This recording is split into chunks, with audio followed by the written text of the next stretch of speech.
आप सभी लोग का स्वागत है थिंकर उज्ज्वल चैनल पे। तो आइए दोस्तों, आज हम बात करते हैं अहम क्या है, ठीक है? और अहम कैसे आपके अंदर उपज होता है, ठीक है? देखिए, ऐसे तो जो हमारे बीच ओशो हुए, इस बात पे बहुत चर्चा किए हुए हैं, लेकिन आपने कितना समझा, नहीं समझा, क्योंकि ओशो के बारे में लोग समझते कम हैं और बोलते ज़्यादा हैं, ठीक है? देखिए, अहम जो क्या है ना कि अहम बड़ा ही डीप चीज़ है, बहुत ही डीप रूटेड प्रॉब्लम है हमारे आपके अंदर, बहुत ज़्यादा डीप रूटेड।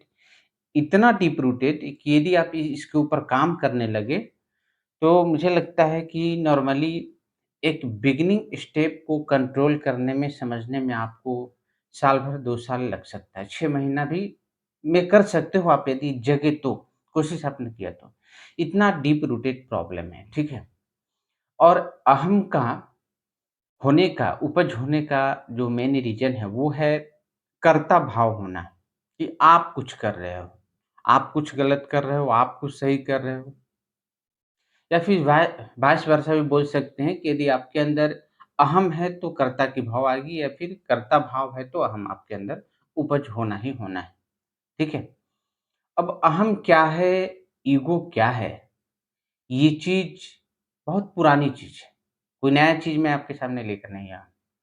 बहुत ही नॉर्मली आप सुनते होंगे, लेकिन ये किस तरीके से, किस रूप में आपके चारों तरफ दिखता है? जनरली 99% लोग जो हैं, वो अहम किसी व्यक्ति में बस एक ही बात के लिए पहचान पाते हैं कि यदि वो बेवजह का एटीट्यूड दिखाए, अननेसेसरिली, या फिर बिना किसी कारण का गुस्सा करे किसी पे, अपने से कमज़ोर पे, है ना?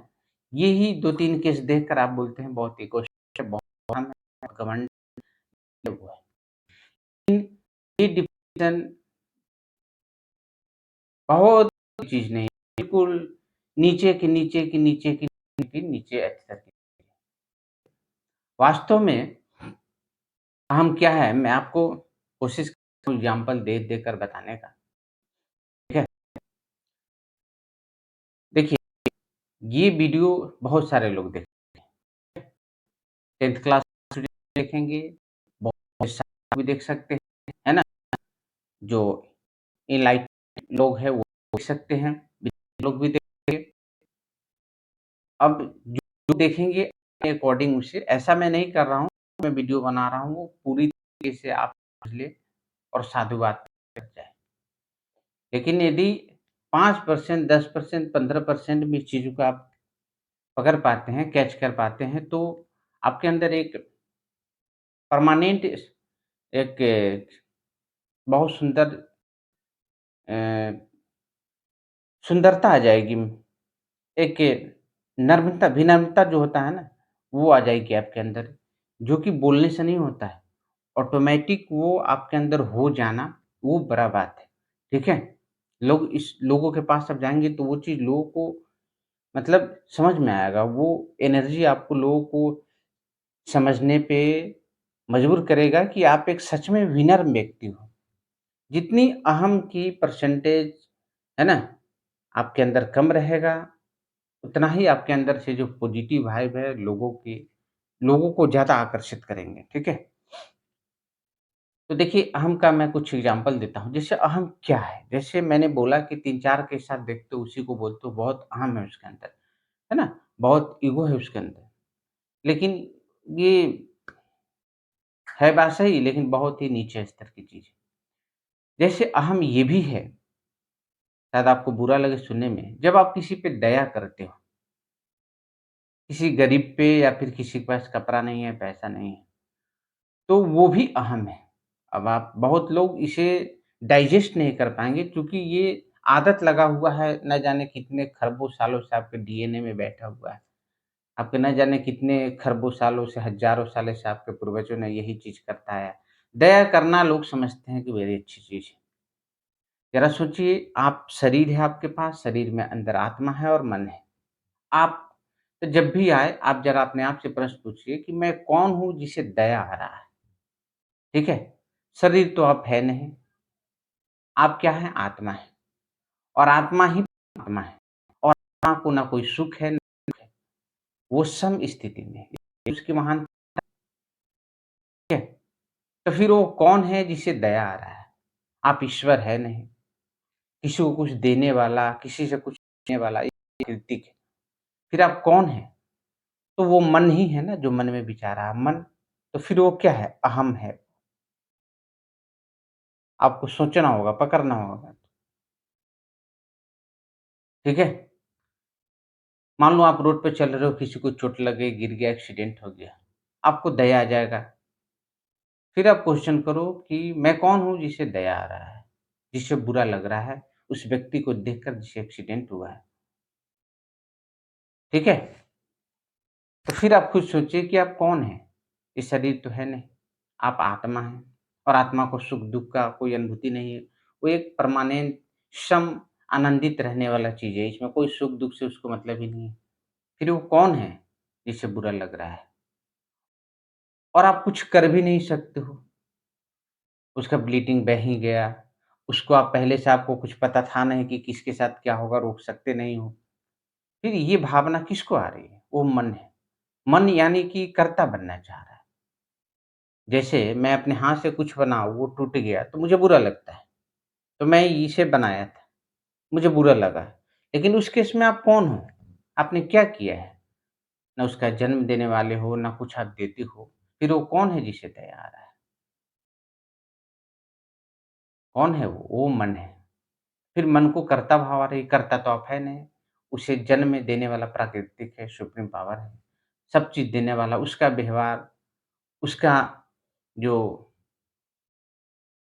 स्थिति है, उसका कर्म उस स्थिति में लाया है। फिर आप कौन दया करने वाले हैं? ज़रा सोचिए। फिर आपको समझ में आएगी ये कौन है।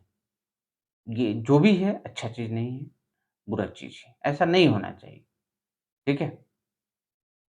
हाँ, कभी-कभी ऐसा होता है कि किसी के कष्ट को जब आप सोचेंगे, तो ऐसा नहीं है कि जब आप सोचेंगे और ये समझ में आ जाएगी, तो आपके सामने कोई नीडी पर्सन आएगा, तो आप उसे देखकर कोई मदद नहीं करेंगे, ऐसा नहीं। जब ऐसा यदि आप कंट्रोल कर लेंगे आप अपने अंदर, तो कोई नीडी पर्सन आ रहा है, आपको लगा कि इसे किसी चीज़ की ज़रूरत है, तो बिना किसी सोच का, बिना दया भावना का, बिना किसी प्यार का, आप सीधे उसे मदद कर दोगे। और आपके अंदर कोई ऐसा भावना कर्ता भाव की नहीं आई, अरे क्या हो गया? दुःख ना आपको दुःख ही होगा, ना आपको सुख ही होगा। आप सीधे आप उसका मदद कर दोगे, ठीक है? तो इस स्टेट में इंसान अपने आप को ला सकता है। ऐसा नहीं है कि यदि आप इस चीज़ पे प्रैक्टिस करेंगे, तो सामने वाला कोई कठिनाई में है और आप झेलते रह जाओगे, ऐसा नहीं होगा। आप ऑटोमैटिक उसे मदद करोगे, लेकिन आपके अंदर ऐसा विचार बुरा फ़ील होना या फिर खुशी फ़ील होना, ऐसा कुछ नहीं होगा, है ना? मान लीजिए आपको 10 लाख रुपए आज मिल गया, कल 1 रुपया भी नहीं मिला, आज तो आप बहुत खुश हो जा रहे हो। फिर ज़रा वही प्रश्न करो कि मैं कौन हूँ, जिससे खुशी हो रहा है? आप शरीर हो नहीं, आप हो आत्मा। आत्मा ही परमात्मा है, आत्मा को सुख-दुःख से मतलब नहीं है। फिर वो कौन है जिसे ये फीलिंग आ रहा है? कर्ता भाव की खुशी हो रहा है ना? वो कौन है? तो वो मन है। अरे खुशी क्या है?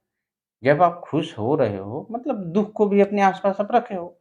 दुखित हो रहे हो तो खुश को भी अपने आस-पास रखे हो। अब जो हो उसे दुःख-सुख से मतलब नहीं है, तो फिर ये कौन है? वो कौन है? तो वो कौन है? वो अहम है। खुश हो रहे हो, तो उसके साथ कुछ और तो कॉम्प्लिमेंट्री भी है। दुःख भी उसके साथ चिपका हुआ है। आप अच्छा महसूस कर रहे हो, तो बुरा चीज़ भी महसूस उसके साथ चिपका हुआ है। आज बुरा फ़ील कर रहे हो, कल अच्छा फ़ील करोगे, आज अच्छा फ़ील कर रहे हो, अगले घंटा बुरा फ़ील करोगे। ठीक है? लेकिन जब आप ना अच्छा फ़ील कर सकते हो, ना बुरा फ़ील करोगे, ऐसी भावना आपकी हो जाए, समझ हो जाए, ये समझते हुए कि मैं कौन हूँ? किसे ऐसा फ़ील हो रहा है? वो कौन है? वो जो भी है मैं तो हूँ नहीं, तो बबल है, मन है और मन की क्या स्थिति हो सकती है?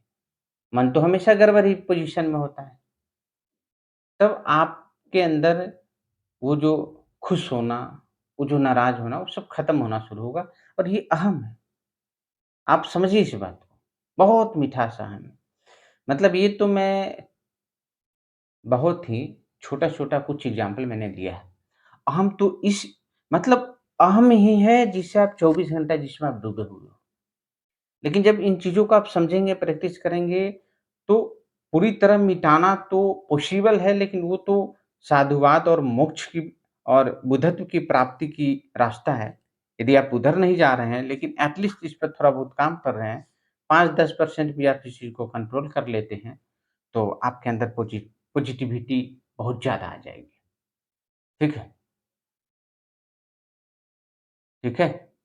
तो इस तरह-तरह रूप में, ऐसे-ऐसे यूनिक रूप में आपके सामने वो प्रकट होगा कि आप समझ ही नहीं पाएँगे। समझने के लिए यदि आप आज से शुरू करते हो, तो आपको साल भर, 2 साल लग सकते हैं। और वो भी हाँ, 6 महीना में भी हो सकता है, लेकिन वो भी कब? जब every day at least 1 hour आप बैठते हो, अपने विचारों को देखते हैं, मन की स्थिति को देखते हैं और फिर हर स्थिति में, हर विचार पे आप क्वेश्चन खड़ा कर देते हैं। वो कौन है जिसे बुरा लग रहा है? कौन है जिसे खुशी हो रहा है? वो कौन है जो नाराज़ है? वो कौन है जो परेशान है? वो कौन है जो डर रहा है? कौन है? ये सारा का सारा मन का खेल है, मन है और वही अहम है। वही कर्ता भाव होने का आपने ना कुछ लाया, ना कुछ बनाया। मैं बार-बार कह रहा हूँ, ऐसा कोई ये नहीं है कि आप पूरी तरीके से इसमें डीपली चले जाओ। ये आपकी श्रद्धा के ऊपर है, आपका क्या मकसद है, आपका क्या डेस्टिनेशन है, उसके अकॉर्डिंग इसको अपने अंदर चेकअप करें, सुधार करें ताकि आपके अंदर एक बेहतरीन कुछ बदलाव आ सके और जो भी आएगी परमानेंट आएगी। बस आपको देखना है और क्वेश्चन खड़ा कर देना है, वो कौन है जिसको बुरा लग रहा है, ठीक है? जो पुराने ज़माने से आप सुनते आ रहे हैं ना कि सारा खेल इस बॉडी के अंदर का है, इस मन का है। वास्तविक बात है ये, बिल्कुल रियलिटी है। सारा खेल बाहरी दुनिया से कोई अट्रैक्शन नहीं है, सारा का सारा झूठापन है। सारा आप ही का एनर्जी अट्रैक्शन मोड में लाता है, आप ही का एनर्जी आपको एक्साइटेड मोड में लाता है। इस चीज़ को जब आप समझ जाएँगे, तो फिर बाहर चीज़ को देखकर परेशान होना, अट्रैक्शन होना, ये होना बंद हो जाएगा। ये सारा खेल जो है कर्तव्य होने का, अहम का ही है। देखिए, भाषा अनेक करोड़ों हो सकते हैं समझाने का, लेकिन रूट बात एक ही है, एक ही है, ठीक है? अहम और इस मन को देखना कीजिए, मन ही अहम है। कर्ता भाव, मन अपने आप को कर्ता भाव में लाना चाहता है, सारा गेम यही खराब होना शुरू हो जाता है, ठीक है? इसे प्रैक्टिस में लाना होगा, बार-बार वीडियो आपको देखना होगा, बार-बार, बार-बार। इतना देखिए कि ये चीज़ें रोज़ आप ऑटोमैटिक करने लगें, इतना बार देखिए, 100 बार, 200 बार जितना हो सके। फिर आपके अंदर बेहतरीन चेंजिंग आएगी, ठीक है? वीडियो अच्छा लगे तो चैनल को सब्सक्राइब कर लीजिए, बेल आइकन दबा लीजिए और शेयर करना मत भूलिए, शेयर जितना हो दबा कर कीजिए, ठीक है? जो भी सोशल मीडिया आप यूज़ करते हैं, Facebook ID, Instagram, Telegram, Snapchat, सभी जगह शेयर कीजिए। बहुत-बहुत धन्यवाद।